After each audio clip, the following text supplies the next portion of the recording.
Porque é o tipo de comparação que você faz. Se Deus é comigo e tal, por que eu não rompo? Por que eu estou num processo? Deus está falando comigo aqui. Mas Deus está sendo claro demais hoje aqui. Deus nos trouxe nessa noite para respostas. Porque tem gente hoje que saiu de casa e falou: Senhor, se tu não falar diretamente comigo. A palavra de Deus liberada sobre você vai se cumprir. A palavra de Deus liberada sobre você vai trazer à existência uma capacidade que você não sabia que poderia ser gerada dentro de você, para que você desenvolva o que precisa ser desenvolvido na sua vida, para tomar posse daquilo que Deus liberou sobre você. Camila, mas eu me sinto tão incapaz, eu me sinto tão distante daquilo que Deus quer de mim, ou até daquilo que Deus tem para me dar. Do que Deus tem para mim, eu me sinto tão longe. É porque Deus escolheu de fato as coisas que não são, para confundirem aquelas que pensam que são. Então, na verdade, sua vulnerabilidade só faz o farol de Deus ficar cada vez mais sobre você. Aquilo que você considera extremamente frágil em você, e que você pensa que é o motivo para não viver o que Deus tem, é na verdade um dos critérios pelos quais você foi escolhido. Porque esta fraqueza, ela não te desabilita, ela te empurra para o altar. Você acha de verdade que essa reunião aqui é a reunião dos fortes? É a reunião dos melhores? Não, irmãos, vamos nos voltar à humildade. Apesar de toda a honra de desfrutarmos da glória e da presença de Deus nesse recinto, a verdade é que os mais capazes não estão aqui. Estão aqui aqueles que reconhecem que não são suficientemente capazes em si mesmo para seguirem. Eu vou dizer algo que Deus está mandando aqui. Existem algumas pessoas aqui que estão entrando num nível de comparação, que se você continuar nessa comparação, você vai entrar numa paranoia, que é perceber que pessoas que não foram agraciadas como você, não foram favorecidas como você, não têm um nome escrito no livro da vida como o seu, não têm o privilégio de desfrutar da presença do Espírito Santo que você desfruta, não conhecem o consolo que você conhece, a graça que você conhece, não conhecem a unção que você conhece. E aí você fica olhando e você diz assim: rapaz, olha a comparação, como é que aquele outro que não conhece, não sabe, não tem, é mais capaz do que eu nos negócios, é mais capaz do que eu na gestão de uma rotina familiar. Aí você pensa: como pode alguém que não conhece o que eu conheço, não desfruta do que eu desfruto, não está no ambiente que a glória de Deus tem me inserido, tem demonstrado maior capacidade? Deus trouxe algumas pessoas hoje aqui e Ele está dizendo: é verdade, o outro tem maior capacidade, por isso eu escolhi você. E te digo mais, não é que você não tem capacidade para explodir, é que eu estou te colocando em processo de implosão, para você aprender que a tua potência é minha glória, que a tua unção vem de mim, e que quando eu te colocar numa posição equivalente aos teus iguais, e alguém te perguntar numa entrevista, numa revista, numa matéria ou num podcast: como é que você chegou aqui? Eu quero que da sua boca saia a verdade. Qual? Não fui eu, é dom de Deus, graça de Deus, poder de Deus, glória de Deus. Foi Ele, não eu. Deus trouxe algumas pessoas aqui que estão com alguns questionamentos, algumas comparações, e Ele está dizendo: quem te esmaga sou eu. O teu próximo, você tem potência para explodir, mas por que não explode? Deus está dizendo: porque meu processo contigo é de implosão, para você nunca esquecer que a glória é minha e não é tua. Quando eu te chamei, de fato você não era nada, mas a verdade é que você tem se tornado alguma coisa. E agora, dentro desse processo, se eu te largar a mão e você ir sozinho, você vai escolher o mesmo caminho que outros escolheram. Você não vai usar Deus para a glória de Deus, você vai usar Deus para a glória de seu nome. E você pensa: jamais, Senhor, eu te amo. Só que o Senhor está dizendo: quem conhece o caminho do homem sou eu. E eu me lembro das orações que você fazia quando ainda não tinha a potência que tem hoje, e dizia: Deus, não deixa eu me perder de ti, não deixa eu me esquecer de ti. Tua presença vale mais para mim. Agora, passar por esse processo esgaça muito. E não esgaça só o emocional, não, neuroses e etc, não, esgaça tudo. Só que Deus hoje te trouxe aqui para organizar alguns pensamentos através da palavra, porque você não será sucumbido pelo plano de Deus, não. Você não será sucumbido pela graça, pela unção, não. Camila, por que você está usando esse comportamento? Porque é o tipo de comparação que você faz. Se Deus é comigo e tal, por que eu não rompo? Por que eu estou num processo? Deus está falando comigo aqui. Eu não começo a introdução de mensagem assim, não. Os exegetas já estão murmurando. Mas Deus está sendo claro demais hoje aqui. Deus nos trouxe nessa noite para respostas. Porque tem gente hoje que saiu de casa e falou: Senhor, se tu não falar diretamente comigo,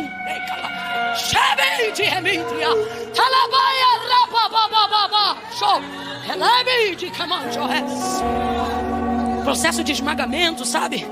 Existem homens e mulheres aqui, jovens, que estão sendo desgraçados nesse processo. Só que entenda, tudo isso faz parte do processo. Que processo? Manifestar a glória de Deus. Vamos lá. Qual é o propósito da vida de todo homem criado? Não estou nem falando de filho. Estou falando de todo homem criado. Estou falando de toda criatura nascida. Qual é o propósito de toda criatura, de todo homem, de toda mulher? Qual é o propósito de Deus para a vida dele? Glorificar o nome dele.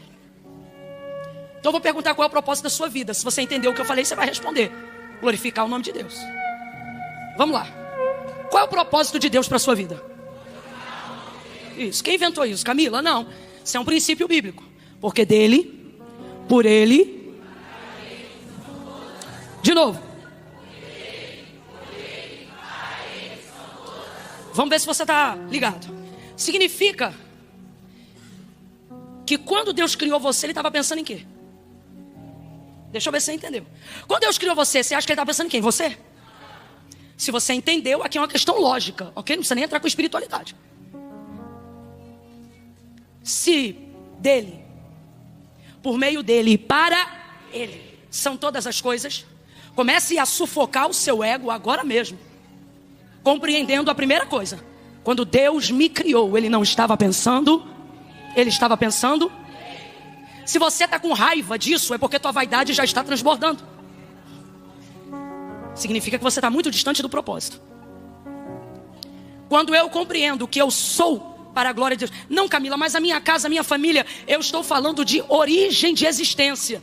E a palavra de Deus nos garante que todo ser criado, antes de ser gerado no ventre da sua mãe ou retirado da semente de seu pai, ele nasceu no pensamento de Deus. Jeremias vai falar uma palavra que eu acho linda. Ele diz assim: tu me teceste de um modo terrível e maravilhoso no ventre da minha mãe. Alguém aqui já viu aquele processo do tecelão? Fio a fio. Essa epiderme aí, essa pele que você carrega, de acordo com o profeta Jeremias, e no entendimento de criação de Deus para ele, ele está dizendo: tu me fizeste fio a fio. Oh, aleluia. Então, veja, dentro desse processo, eu entendo que quando Deus me criou, não era em mim que Ele estava pensando. E isso não me entristece, isso me alegra. Porque se Ele estava pensando nele, tudo o que Deus faz é perfeito e agradável. A vontade de Deus é boa, perfeita. Então, se eu nasci da vontade de Deus, se Deus me criou, e isso aqui não é romantismo não, as estrelas Ele chama uma a uma pelo nome. Você acha de verdade que não há um plano específico de Deus para a sua vida? O salmista vai salmodiar no Salmo de número 8 e ele vai dizer assim: pouco menor do que os anjos o fizeste, mais de glória o vestiste e o coroaste. Ele está apontando para o Messias, é claro, mas está apontando para o Messias na sua humanidade carnal, messiânico, como o próprio Salmo aponta. Mas o que isso significa? Significa que o homem é o pináculo da criação de Deus. Então, se as estrelas Ele chama pelo nome, se toda a criação Ele delegou uma ordem e Ele cuida, ao homem muito mais. Até porque se assim não fosse, e quando eu falo homem, falo de gênero humano, até porque se assim não fosse, depois de haver criado todas as coisas, Ele não teria dado o governo delas ao homem. Ele traz o homem para esta terra e Ele diz: tudo está aqui, governe sobre todas as coisas. O homem é o pináculo da criação de Deus. Então nós somos criados para a glória de Deus. Camila, se isso é verdade, por que eu não me encontro o meu propósito? Na verdade você já encontrou. Vamos lá, vou de novo. Você foi criado com que propósito? Vamos lá, você foi criado com que propósito? Por quê? Por quê? Mas por que você vive por aí dizendo: Deus, qual é meu propósito? Por que você vive por aí dizendo: Deus, qual é meu chamado? É a pergunta que eu mais ouço. Por que você fica nesse questionamento? Porque a verdade da verdade é que nós não procuramos coisas que façam sentido para a glória de Deus. Procuramos coisas que façam sentido. Procuramos o que nos dá prazer. Procuramos o que nos dá status. Procuramos o que nos dá popularidade. Procuramos o que nos dá seguidores. Porque dentro de uma natureza caída, desenvolveu-se a ideia de que o reconhecimento da sociedade, baseado no que a gente tem, faz a gente ser quem a gente quer ser. Sim ou não? Buscando a aprovação humana e glória de homens, acreditamos que a aprovação de Deus está no reconhecimento que a sociedade dá ao homem. E então corremos atrás de dinheiro e começamos a fazer as pessoas nos respeitarem, não pelo nosso CPF, mas pelo nosso CNPJ. Porque o quanto eu produzo vai dizer para as pessoas quem eu sou. Quanto mais eu produzo, mais respeito eu tenho. Quanto mais utilidade eu expresso, não para a obra de Deus, mas para o reconhecimento alheio, mais importante eu me sinto. E mais eu produzo, e mais eu produzo, e mais eu produzo, e mais eu produzo, e mais eu produzo. E não pense você que quem está fora da eclésia, da igreja e do reino de Deus está fora dessa tentação, porque não está, não. Pelo contrário, são as mentes mais cauterizadas que vão caindo na ideia do ativismo religioso, de que fazer sobre a justificativa que é para Deus te aproxima de Deus. Quando na verdade muitos conhecem Ele, mas não são conhecidos dele. Gente, naquele dia Jesus vai dizer: muitos virão muitos. Ele disse, bora, ele disse, vão vir para mim e vão dizer: em teu nome eu expulsei demônios, em teu nome eu curei. É ímpio que faz isso? Quem é que usa o nome de Jesus para curar? Fala a verdade, diga, somos nós. Somos nós. Quem é que usa o nome de Jesus para expulsar demônios? Só que o que é que ele vai dizer para essas pessoas? Apartai de mim, malditos, porque eu nunca vos conheci.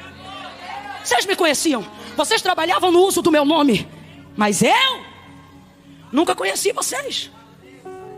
Então veja, caminhamos então nessa ideia, sem perceber. E os que se acham mais crentes do que os outros são os que mais estão vivendo essa verdade, porque eles pensam que o mundo não tem poder de afetá-los. Eles pensam que a rede social não tem poder de afetá-los. Mas olhe para cá, todos nós estamos, cada um até certo ponto, afetados sim. Por isso a oração de Jesus é: eu lhe peço que não os tire do mundo, mas que os guarde no mundo. No mundo. Porque vai ser difícil, mas Ele também nos dá esperança. Ele diz: eu venci o mundo.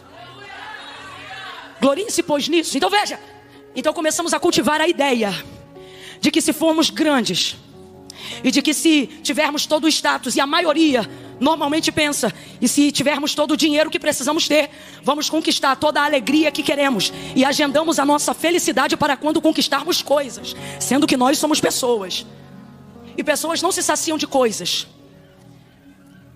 E uma das maiores provas de que a resposta não está em buscar coisas que façam sentido para nós, mas coisas que façam sentido para Deus, mesmo quando nós não estamos confortáveis fazendo essas coisas. A maior prova é que o maior índice de suicídio está na classe média alta. Pessoas que conquistam, o maior índice, isso aqui é um dado estatístico, eu não estou inventando. Por que lá? Porque lá estão as pessoas que agendaram, na maioria das vezes, ok? A felicidade. Eu não estou generalizando, mas normalmente quem constrói aquilo que deseja ser, baseado no que tem, quando tem tudo o que queria ser, ainda descobre que não se tornou quem gostaria de ser. E é nessa hora que, vendo que não há mais nada para conquistar, a vida perde completamente o significado. Mesmo tendo seguidores, mesmo tendo arroba, mesmo tendo patrocínio. Eu estou falando a linguagem do século XXI para todo mundo entender.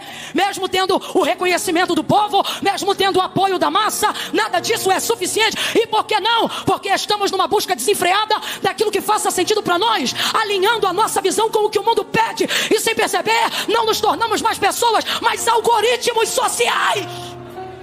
Alguém está entendendo o que Deus está falando aqui? E baseado nessa expectativa, vemos que não damos conta, porque é muita grandeza para quem é barro. É muita grandeza para quem é pó, porque você pensa que vai fazer cumprir a promessa que Deus te fez. Você pensa que é seu esforço. Você pensa que é o seu dinamismo que vai fazer cumprir a palavra que Deus tem sobre a sua vida. E eu não estou pregando para o mundo, eu estou pregando para a igreja. Porque o mundo não aguarda o cumprimento de uma promessa. E é por isso que na ascendência de escala social, eles conseguem subir vertiginosamente mais rápido que nós.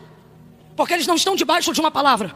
Mas nós, aguardando o cumprimento de uma palavra, pensamos em preparar todo o cenário. O cenário que deveria estar pautado na obediência e na capacidade de Deus, e não nossa. Haja vista que não fomos escolhidos por aquilo que fazemos, mas justamente por quem não somos. Esquecemos-nos disso e começamos a achar que já somos o suficiente para darmos uma ajudinha para o que Deus falou. E então começa a trabalhar mais, e começa a fazer tudo mais, e começa a faltar ceia para dobrar o plantão, e começa isso, e começa aquilo, e começa assim, e começa assado. E você vai ficando esgaçado. Agora, eu trago de Deus aqui uma palavra.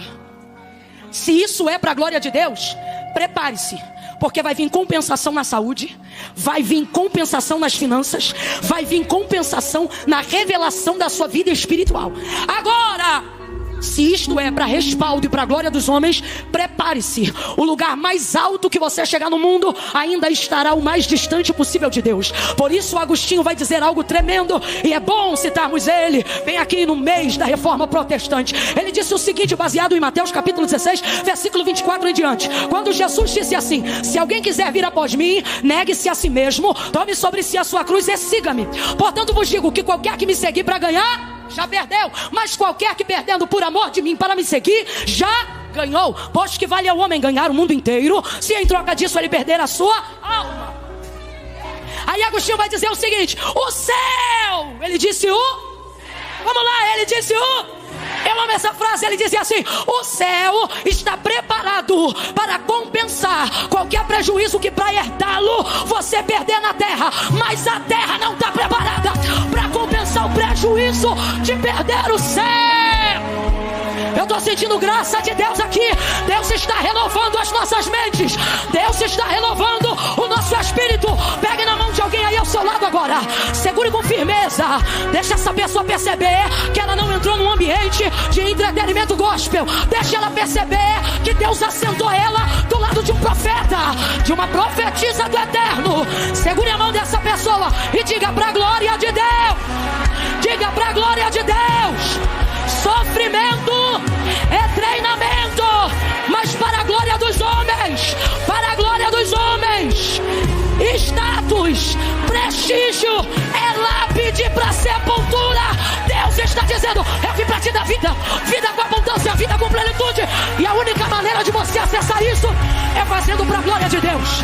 Pregue para a glória de Deus, cante para a glória de Deus, ore para a glória de Deus, ame para a glória de Deus, invista para a glória de Deus, dirija para a glória de Deus, abrace para a glória de Deus, forme família para a glória de Deus, sustente um casamento para a glória de Deus. É para a glória de Deus, é para a glória de Deus. Senão não vai fazer sentido